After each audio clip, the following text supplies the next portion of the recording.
Oh, okay. Makes sense. All right. Can you hear my fan at all? No.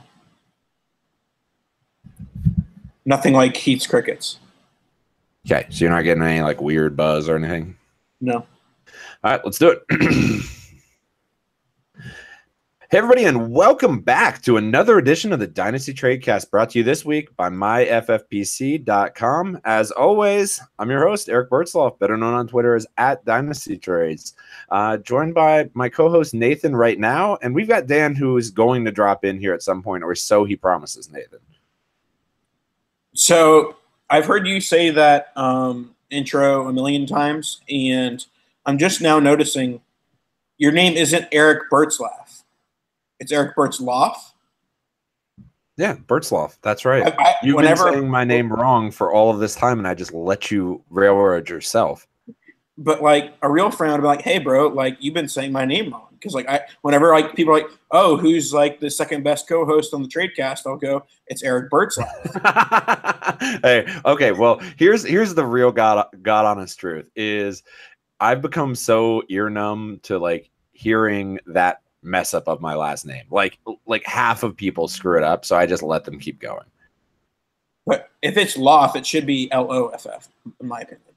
Tell the Germans, Nathan. I don't know what to tell you. My parents told me this is how we say our last name. I didn't question it at age 6, and here we are. So that's a fun sidetrack there. Okay, well, let's go ahead and do the quick rundown on the show, and then we can get into it. So today we're going to be talking about QB competitions, and that's kind of rookie QBs pushing older QBs for their job and the implications of that transition on pieces around them, and just the implications of the transition in general. And then we are going to play a game of 6 questions. If you're familiar with 20 questions, we are going to do 6 questions each on a particular player, and we're going to be able to answer those questions because we're cheating and have open links about each of our secret players from each other, and we're going to try to guess who's who and see if we can get them. So it'll just be a goofy way to wrap up the show. So let's go ahead and get into it. So with that being said, I'll remind you that the Dynasty Tradecast is brought to you by the RotoViz NFL Pass and the MyFFPC. You can get a listeners only 30% discount to RotoViz NFL Pass. I screwed that up. Mike, brought to you by MyFFPC. Okay. All right. Well, on that note, let's go ahead and dive into the show here, Nathan. I do want to let everybody know that they can get a listeners only 30% discount to RotoViz NFL Pass through the NFL Podcast homepage. That's rotoviz.com/podcast. Remember, your subscription gives you unlimited access to all of our NFL content, and it also helps support this very podcast. And you can contact us via email. That's rotovizradio@gmail.com, or on Twitters, you could type us a tweet outside of our inbox and just reach out at RotoViz Radio. See what I did there, Nathan? Switched it up. There's no DMs there. So RotoViz Radio and its fantastic collection of podcasts are now available on both Blog Talk Radio and iTunes. You can find us along with the rest of the RotoViz shows under RotoViz Radio. And you can also find our individual feed for the show. Maybe that's how you're listening now. Maybe you're listening to the overall channel. But if you want to find our individual feed or you haven't found it yet, just search Dynasty Tradecast, a RotoViz fantasy football podcast on Blog Talk Radio, iTunes, or your favorite podcast app. Click subscribe and, of course, leave us a rating and review. Okay, Nathan, let's go ahead and talk about some QB competitions. You know what? I'll let you host this segment since there's only 2 of us. Yeah, I can host a segment, and I pretty much do like all of our segments because I feel like you always just throw it to me and I end up hosting. So, well, it's mostly because I want to give a take first. It's selfish, Nathan, is what it is, because you can't give your take first when you're introducing it. There we go. All right. Well, this is a team that we've certainly – I feel like at least once an episode we give some sort of take on a Browns player, and there goes my text message. Silence your phone, Nathan. There goes my text messages going off. And so it is on silent now, and we're going to talk about the Browns again, and this time it'll be the quarterback position. They have one of the better 1-2 punches at the quarterback position in the NFL right now. They have Tyrod Taylor, who they acquired for a 3rd-round pick from the Bills, and Baker Mayfield, who they selected number 1 overall. This is clearly, as is the case with pretty much all these because they're rookie versus veteran, this is present versus future, or maybe even past versus future. Tyrod Taylor. This is like a Christmas story is what you're saying. Sure, from the Jewish version, but what is the Jewish version of the Christmas story? Like you have the Rabbi of Christmas Past or something of Hanukkah Past. I don't know, maybe, who knows? But Tyrod Taylor, I think pretty much everyone assumes that he starts week 1. Do you see a way where he doesn't start 16 games this year? Where Tyrod doesn't start 16 yes. games? Yeah, I certainly do see a scenario where that doesn't happen. I think Tyrod's probably not long for that job, so he's probably, I don't know, let's just call it, he gets 6 weeks of starting, or maybe whenever Cleveland's bye is, that might be a good place for them to jump off. I don't think Cleveland's going to play around. I think that Mayfield's going to sit under him for a little bit, but maybe even that doesn't happen if Mayfield starts to shine. So I love Tyrod, but Baker, they've clearly told everyone, their fan base, us, that they are planning to start Baker Mayfield this season by drafting him first overall. I really don't see a scenario where Tyrod starts all 16. See, I think that there's a slight chance of it simply because he's the best quarterback of the group of veterans that will be facing these rookie quarterbacks. And sure, they have enough weapons in Cleveland. And I know we kind of talked about them having a win increase last year, where we thought they might get to 6 wins and they end up getting 0. But I believe I bet on the over/under of 8. Womp womp. I mean, you didn't bet real money on that. So no, I think okay. I bet beer, and I lost. Womp womp. But I'm not going to remind who I bet. Womp womp. Right. There you go. All right, we're womp womping. But anyways, my point is, I think the Browns could be good, and I think that if they're winning games with Tyrod, I don't see them, benching him for no reason just to get Mayfield in the game. So I like Tyrod in the short term, and I've talked about on the pod before. I don't think that this is his last job, regardless. Eric, what are your thoughts on the weapons? Is there a preference for the youth versus the veteran as far as each individual weapon, I guess? Well, let's just run through the weapons real quick.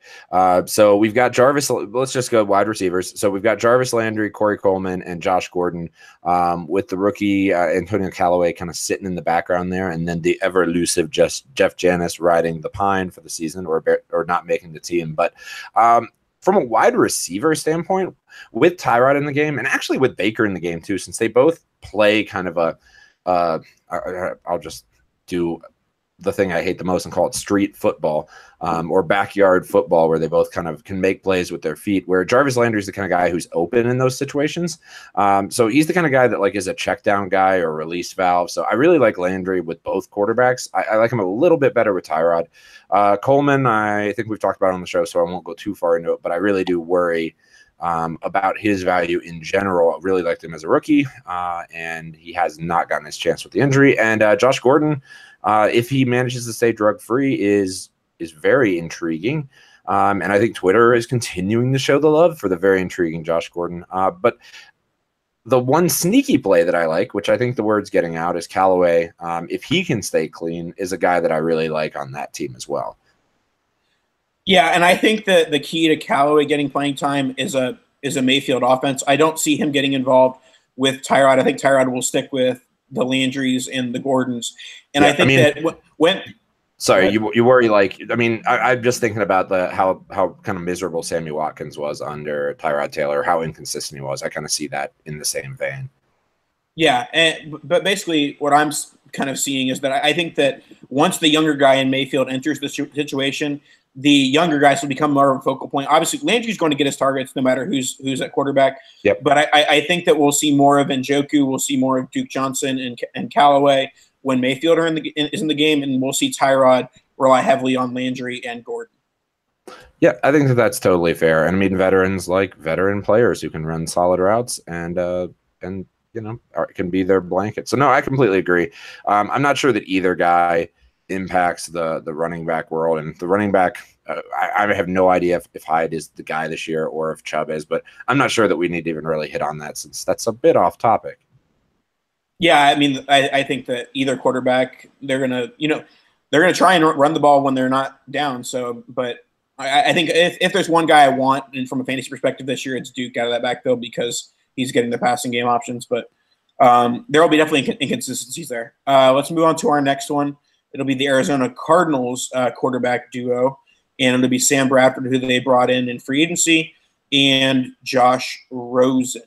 I think that this is a unique scenario because they traded up for Josh Rosen. They're obviously excited about what he brings to the table. Yep. And Sam Bradford, he certainly has shown, I mean, flash might be a bit of a strong word, but he's had some good moments in the NFL. And there are people that think that, his injuries have just always kept him from being a franchise quarterback. And obviously, since they invested highly in a quarterback, they don't see Bradford as their franchise quarterback. But it kind of just depends. I think this is one of those scenarios where it purely will matter what their win-loss is. As soon as things start to head south, if they do for the Cardinals, I think Rosen gets in pretty quickly. Yeah, and I think they do. I don't think this team is very good, or at least it's not very good on paper. So Bradford, if he even does stay healthy, I don't see him fighting off Rosen that much. That's another situation where the Sam Bradford percentage of making it through 16 games is like, what do you want to put it at? Like 8%, Nathan? I mean, yeah, I think he's made like one in his career, and he's been in the career for like 8 years. So yeah, no, he's got like a 2-outer on the flop is basically what he is. So there's like no chance that he's getting there. That's a poker reference, by the way, Nathan, in case you missed that. I know you did. So let's go ahead and pivot into the weapons, and I'll ask you kind of what your thoughts are here. So just to run through the wide receiving weapons that are in Arizona, you have the GOAT Larry Fitzgerald, rookie Christian Kirk, J.J. Nelson, quick 150-pound Burrow, and then newly acquired Bryce Butler and Chad Williams, both of whom I don't know. Well, I guess I'll throw to you, Nathan, to give your takes on those guys. Yeah, for me, nothing matters past Fitzgerald and Kirk. I think Kirk I think Fitzgerald will get plenty of targets from either quarterback. And a lot of people see Rosen and Kirk as the future of the Arizona Cardinals. And I think that Kirk, he's not quite to the ability of being a consistent fantasy producer in year one. I think that just because David Johnson's going to take up enough targets and Fitzgerald taking up enough targets that it'll be inconsistent, production from Kirk in year one. But certainly there could be a very bright future with both those guys together, assuming Fitzgerald walks or leaves at the end of this year. That means that Kirk is the wide receiver one. So Kirk is going in that. Go ahead. I was saying, assuming that they want to stand pat there. Which I think seems far fetched. Kirk just the only wide receiver on that team, really.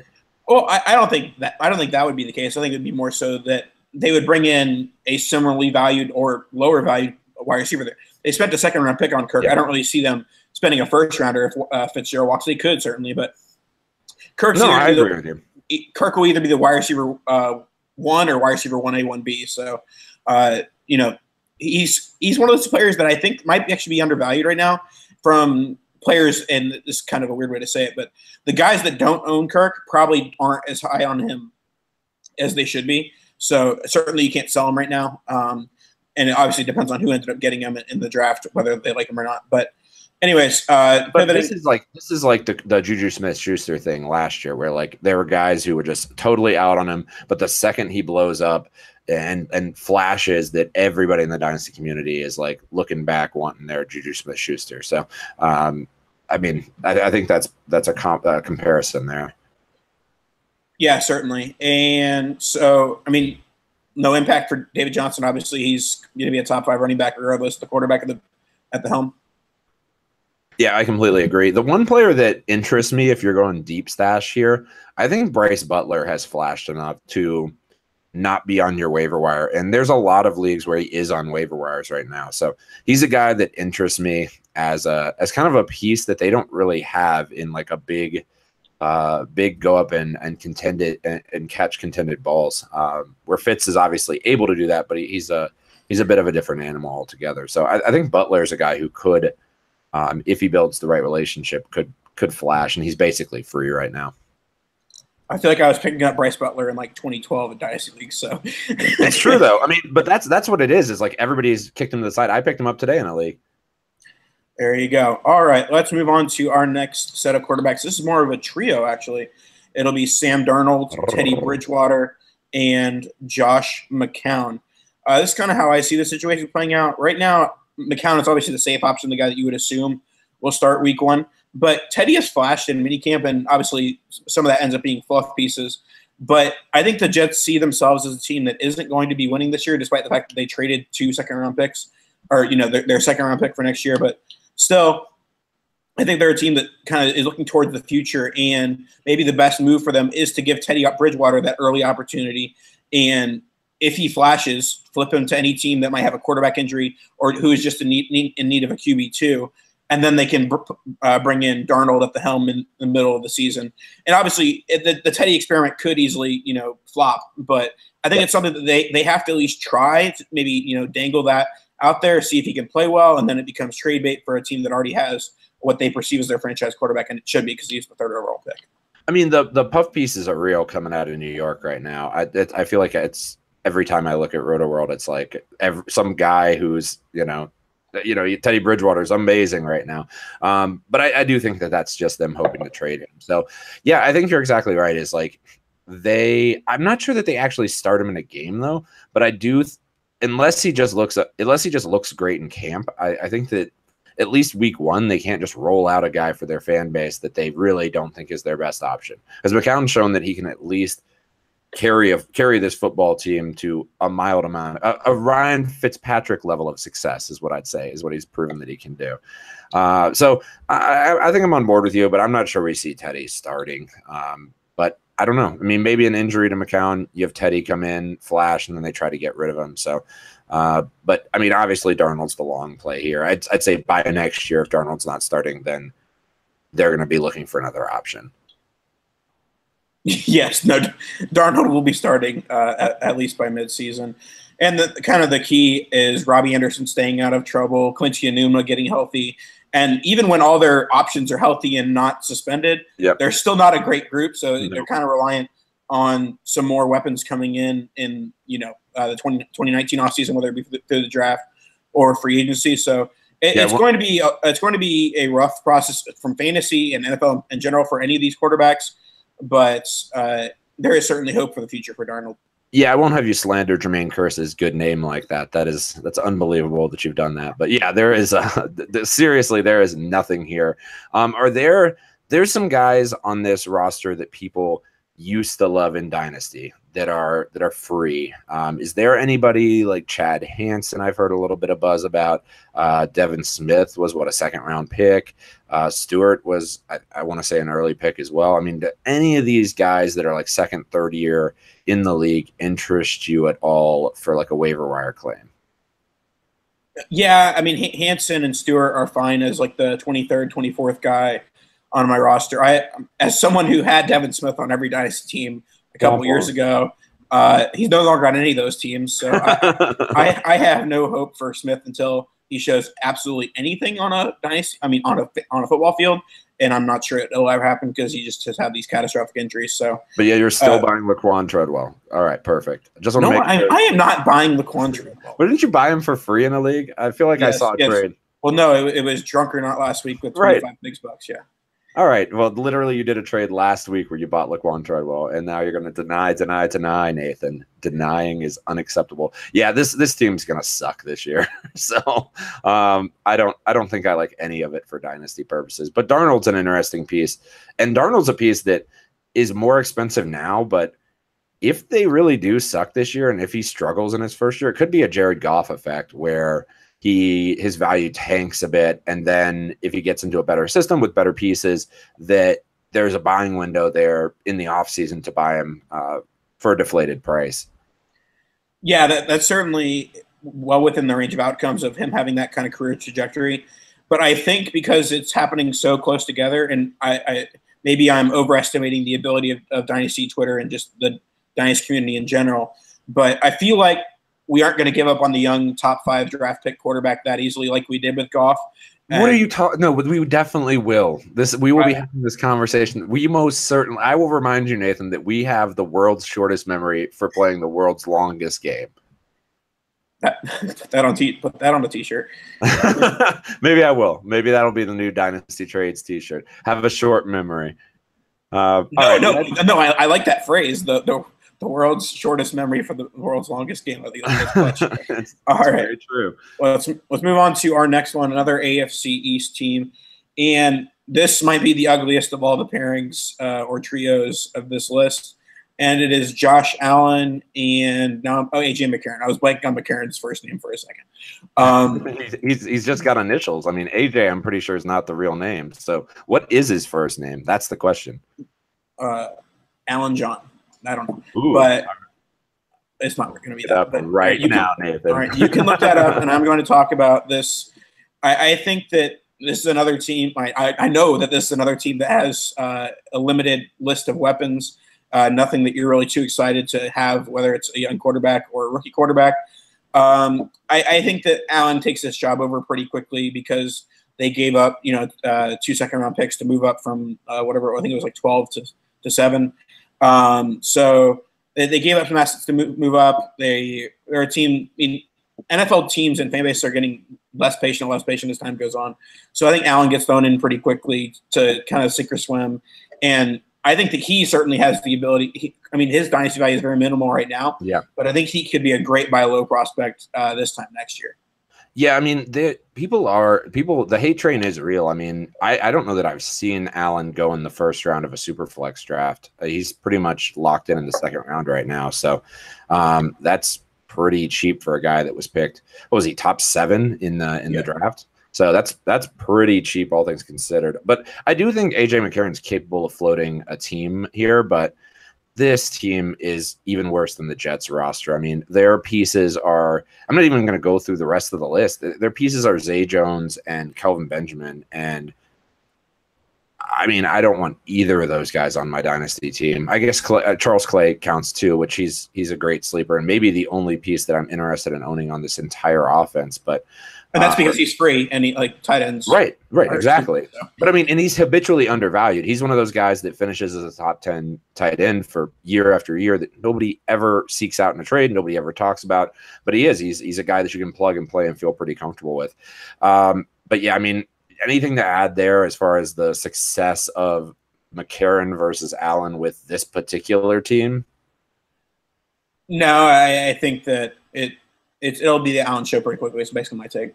Yeah, I agree completely. But I don't think they're a smart enough coaching staff to keep Allen at bay and save him from this monstrosity that is coming for him this particular season. So, okay, let's go ahead and take a sec. And speaking of monstrosities, we'll tell you how to not have a monstrosity of an off season with our. Wow, that's not a very good transition. But let's talk about our. Let's talk about our sponsor today, and that is myffpc.com, the Fantasy Football Players Championship, the home of season-long high-stakes fantasy football. The fantasy draft season is heating up as we're talking about it, and the FFPC has a format to suit interest and budget. Whether you like best ball or superflex or classic managed leagues, there are daily drafts with entry fees starting at just $35. Jump into a slow or live draft today. And if you like Dynasty, and as I always say, you most certainly do if you're listening here, the FFPC has almost 200 active Dynasty leagues with entry fees starting at $77 and going up to $2,500. And here's something incredible. Not a single Dynasty league is folded in 8 years. New Dynasty leagues are forming right now with startup drafts launching on a very regular basis. So don't miss the FFPC experience. Go to myffpc.com and register now. That's myffpc.com, the home of season-long high-stakes fantasy football. All right, well, let's go ahead and duck into the quarterback weeds for a couple more discussion pieces here, Nathan. So who's our next topic? Our next topic is Eli Manning, Kyle Lauletta, and Davis Webb. This is a scenario where I think that the Giants regime is going to be very, very hesitant to move on from Eli because when they did it last year, they put in Geno. That pretty much had a huge uproar with the fans, even though Eli was playing terribly, and he has pretty much for the last 3, 4, 5 years. But they see the 2 rings and they see what he did against the Patriots. Like, oh, how could you bench Eli? And I mean, I do understand their point a little bit to defend Dynasty Frank here. I mean, that move was boneheaded and short-sighted. If they actually had a feasible quarterback in place and had like prepared for that move, which was no secret that Eli Manning's skills were deteriorating, then it would have been a smart move. But throwing Geno Smith in, that's just like boneheaded. Yeah, I mean, and it would have made more sense to give Davis Webb some reps, see what you had at there with the mid-round quarterback. He's probably a hot dumpster fire, is what it is. He's probably Christian Hackenberg, and he can't even get in the game. I mean, that's a good possibility because they spent another mid-round pick this year on Kyle Laletta of Richmond, I believe. Yes, Richmond. The Spiders. Go Spiders. There we go, pulling out the Spiders. And all right, but so I think that this is going to be one of those things that some people will be saying, all right, just put the young guy in, whether it's Laletta or Webb or both. But I think we see Eli for most of the season just riding Barkley for like 800 carries every game. Yeah, I mean, I think that's pretty much a good synopsis of things, but they do have pieces at the wide receiver too, and at tight end. So this is a team with actual talent and Eli can huck the ball. So, I think that Eli continues to hold this job unless he's just a true dumpster fire, which he's always just good enough to have that shadow of a doubt of like him being okay. And they did not spend enough draft capital on Laletta. What was he, a fourth round pick, Nathan? I believe he might have been late fourth, early fifth. Yeah. So he was pretty late, but he does have intriguing upside. But he's a guy that's pretty raw from everything that I've heard and seen. So they're going to need to train him. But Eli Manning might be a great mentor. So he's got nice upside. He's a guy that should be on the end of like rosters in Superflex leagues, just as a high upside piece. But I don't know. I don't think it happens this year, and I'm not sure it ever happens for Laletta. I think it might happen for whoever they draft next year in the first round, but that's going to be probably the person that takes the job. Yeah, I mean, this kind of, without the veteran quarterback in Cleveland, this is a similar situation to them. They spent a mid-round pick on Kessler, then they spent an earlier pick on Kaiser, and then they finally, I guess we're going to have to spend the top 5 pick on the quarterback, which is, I don't understand why teams waste so many mid-round picks on quarterbacks that aren't ever going to be anything. So Dak Prescott is the answer to that question, Nathan. Okay. Yes. They see the carrot of Dak. And Tom Brady. Dak Prescott and Tom Brady really, really making those later-on quarterbacks look good. I don't know, dude. Have you ever looked into the 4th and 3rd round of your drafts from like 6 years ago for the skill positions and thought to yourself, my God, none of those guys are in the league, and I don't remember some of these guys? Because that's every position, though. No, that's not true. Quarterback, I feel like that even the late guys are still in the league somewhere. So that's probably the NFL reason for that. Yeah, I think it's debatable. I mean, we'd have to get some actual studying done for me to decipher that one, Eric. This was studying I was doing for an article that I'm not writing, so it should be great. There you go.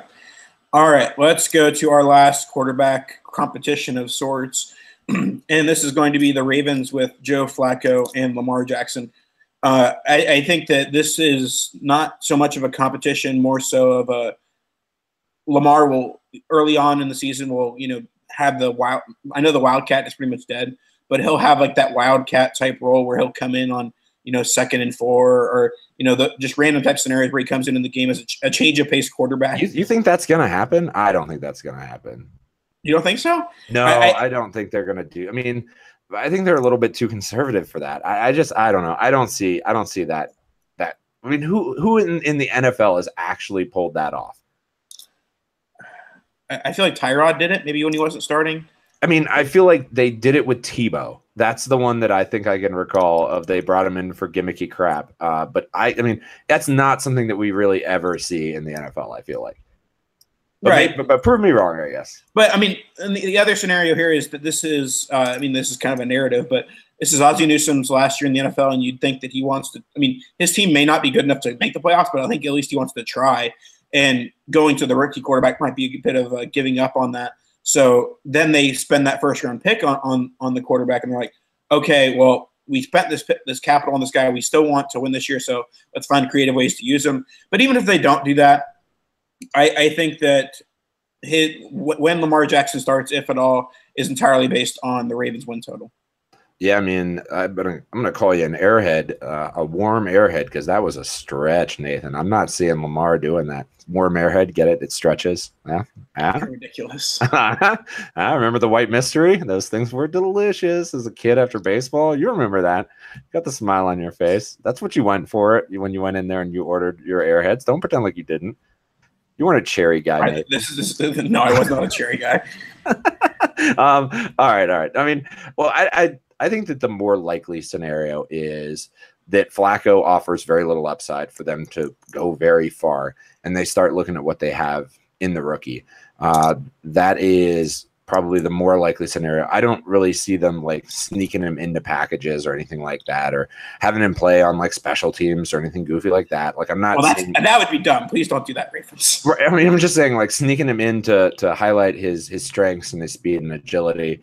But it's you know, I like I said, I don't think it's crazy when teams draft quarterbacks in the first round. Those quarterbacks are always fan favorites, and they always are who the fans are trying to root for to come into the game. And I mean, being in Denver, watching everybody root against, it was rooting against. No, who's Tebow taking over from? I can't recall. Orton, was that it?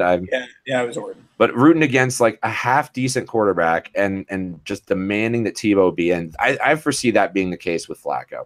Is like everybody's going to be like, well, we know what Flacco is. Let's see if we can win with Lamar, which is comical because they've won with Flacco. So I think that's probably the more likely scenario is like come like the latter half of the season, people start to get fatigued of Flacco. And I've said it on this pod. That's the way I see it going though. Yeah, that's certainly fair. I think the bigger question mark, though, is the pieces that are in the Ravens offense. I think that's going to be the real issue here because does either quarterback have the pieces? I think I called it the island of misbegotten wide receivers last episode, and I think that still holds steady. So we've got John Brown, Michael Crabtree, Willie Snead, and then the really misbegotten predator himself, Brashad Perriman, and then a couple other deep dive wide receivers in Chris Moore, in Jordan Lasley, Jaleel Scott. I know actually, and Nathan, this will make you very happy. I know it will. Is I drafted Jordan Lasley yesterday at the 409 in the league. So I was about to skip the pick because I didn't want to drop anybody. And you know what? I was like, I'm going to pick Jordan Lasley because Nathan said so. So I'm blaming you if he sucks. I mean, that's just going to happen because he's a 5th round pick. Definitely will. But yeah, I mean, we talked about it last week, but I don't think the quarterbacks really have much impact on the wide receivers. Crabtree is probably the safest guy. John Brown's the upside guy. Yep. But all right, let's move on to our game. And since I kind of made up the game, would you like to start with your name, or do you want me to? Dude, it doesn't matter to me. I've been holding out hope that Dan will appear. So let us both pray to the fantasy football gods that Dan makes an appearance right about now. All right, let's all bow our heads. Dear fantasy football gods, please let Dan Sanio join us. No, I see you, Ted. I see you looking up from the prayer. Pray, put it down. All right, this is not funny, but yes, Dan, please join the show. All right, yeah, sure. I can do. You want to do my guy, or you want me to do your guy? Just you go first. I don't know. Which guy do you want done? Okay, so you want me to ask the questions first? Do you want to? And then maybe I'll explain to the listeners how this is going to go. So each of us has picked a player. The identity of this player is a mystery to the other. So we are going to ask 6 questions and see if by the end of those 6 questions that we know who it is. So are there any questions that are off limits, Nathan? Like, can I ask about which color airhead they prefer? They have to be yes or no questions. Have to be yes or no questions. So, for example, what division are they in? Not a yes or no question, right? Right. But are they in the AFC North? A question, right? Right. Okay. All right, here we go. I think this first question that I ask is going to be the most obvious one playing against Nathan of all time, which is he a rookie? No. Wait, hold on. I think we should just to narrow it a little bit, I'll say I'm thinking of a wide receiver. Oh, I feel like you don't have to do that. Okay, cool. So he's not a rookie then. He's a wide receiver though. Right, but so far you have one question, and it was not a rookie. No, but I mean, it gives me information. You ever play against that game as a kid Yes, that would do the 20 questions and it would freak you out? I would always do like Velociraptor and it would get it. And I'm like, how does this machine work? Yeah, this is exactly what I'm going to do to you right now, Nathan. It's going down. All right. Let's see. Did he catch for over 800 yards last season? Yes. Is he white? Yes. White wide receiver. This is very difficult. Now I'm confused. I don't know. The white threw me off, Nathan. That was supposed to narrow it down a lot. How would that narrow it down a lot? I don't know. There's not. I don't know. I feel like we have superior athletic the answer I gave you a less. There's a lower field of players now because I said yes. He's okay. white. Does he? All right. Well, we'll just follow up with the obvious question after the white question. Does he play for the New England Patriots? No. You got 2 questions left. That's the obvious question, right? I think we can all agree, listeners, Nathan. I think we can all agree that that's the obvious next question.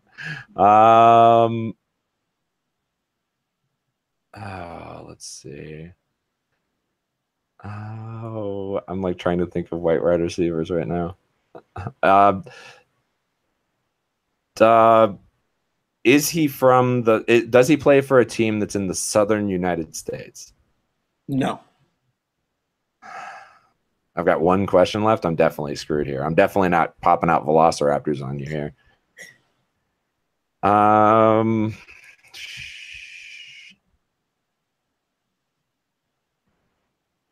How many years? Oh, I can't ask that question. Is he a sophomore wide receiver? No. I think I just lose. I don't know. Is it Jordy Nelson? It is Adam Thielen. Oh, dumb, Eric, dumb. That's the obvious white answer. By the way, that would narrow it down a lot, Nathan. So you're welcome. And by the way, Jordy Nelson, I'm pretty sure he did not have 800 receivers. I know, Nathan. That's why that was me punting. I don't know if you noticed. Okay. All right. That was a riveting segment. Let's see if you can do better than I can.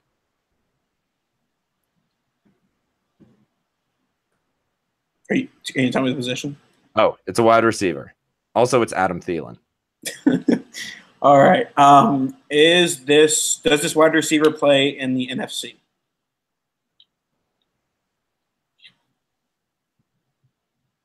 Now I forget which division he was in. Oh my god.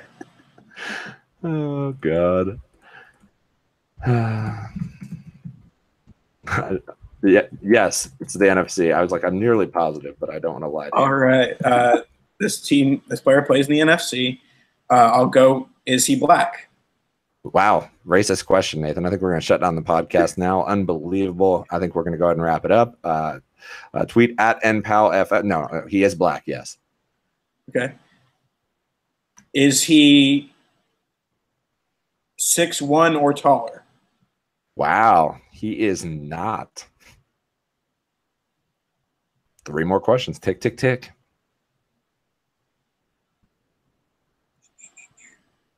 So he's a shorty. He's a shorty. In the NFC, and he's black. Yeah, boy. Has he been in the league for 4 years or less? Yes.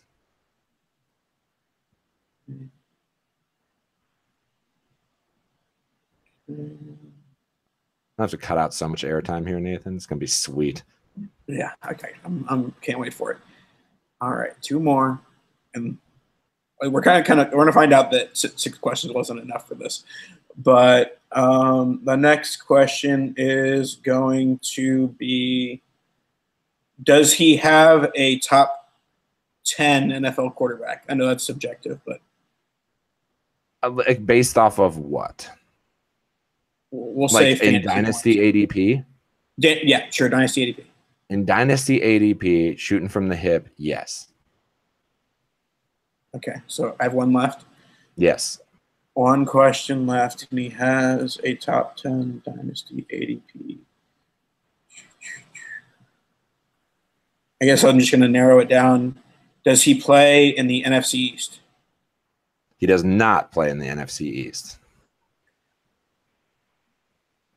No, actually, no questions. Go ahead and spike it here. Come on out with Stegosaurus if you could. All right. We're going to go with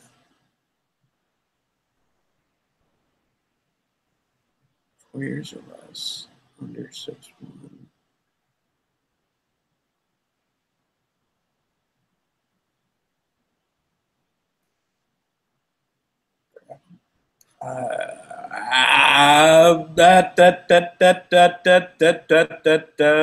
Just guess Jordy Nelson and you'll be wrong. All right, no, here, Traquan Smith. What did you go with? Traquan Smith. That's obviously wrong, Nathan. The player you were looking for actually plays adjacent to Adam Thielen. And that is Stephon Diggs, boy. He's been on the league for 4 years, Joas? Yeah, he's 3 years. Oh, okay. Well, he's really good. Yep. Drafted in 2015, sir. All right. Well, you stumped me, and we think we've proved that this is enough bad airtime and too difficult with only 6 questions. So. Yeah, we should call this game Stump the Schwab, and we should each take runs at you, Nathan. That's what we should do. That would be pretty funny. Like, remember that show, Stump the Schwab? That was sweet. You do know, I mean, maybe you don't know. My mom's maiden name is Schwab.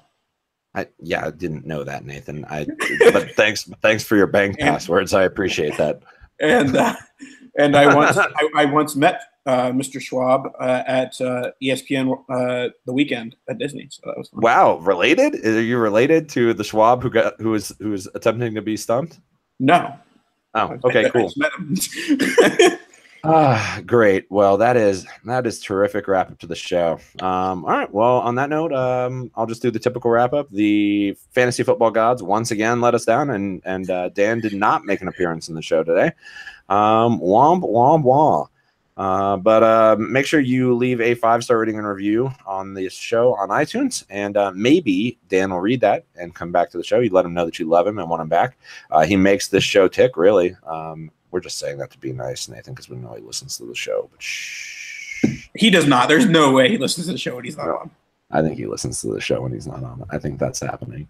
And then we want to thank our sponsors, myffpc.com, of course, the fabulous network that brings us to you, rotoviz.com, and of course, everybody's favorite snack, White Airheads, sponsor of the show for this episode. White Airheads, delicious after softball. All right.